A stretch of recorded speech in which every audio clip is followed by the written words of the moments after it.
viewers, I'm Advocate K. Rawat from Lexington Company. Today we're going to talk about abetment to suicide, an offence under Section 306 of Indian Penal Code 1860.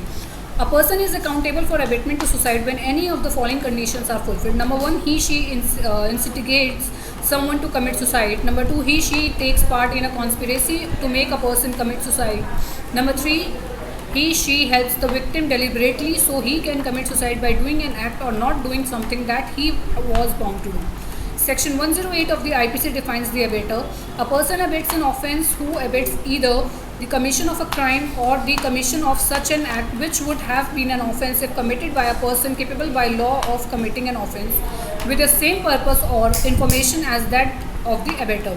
In accordance to the Section 306 of the Indian Penal Code, if any individual commits suicide, whoever abets the commission of such suicide, he/she shall be punished with the sentence of either for a term which may extend for a period of 10 years and shall also be liable to fine. Now, coming to Section 306. Section 306 states that if any person commits suicide, whoever abets the commission of such suicide shall be punishable with imprisonment of either imprisonment for a term which may extend to 10 years and shall also be liable to fine. Abatement of suicide is an offence tried in a sessions court and is cognizable, non-bailable and non-compoundable in nature. Cognizable offences: a police officer can make an arrest without a warrant from a court. Non-bailable offences: bail is granted to the accused at the discretion of the court and not as a matter of right.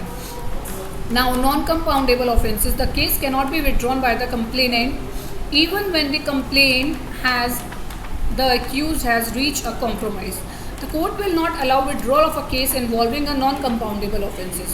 I hope you are pretty much clear with the concept of abatement to suicide, who is the abater and what is the abatement to suicide. If not so, then do let me know in the comment section regarding all your doubts and queries so that I can take up all your doubts and queries related to this particular video in my next session. I'll see you guys super soon in my next video with some other legal topic. Till then, take care of yourself.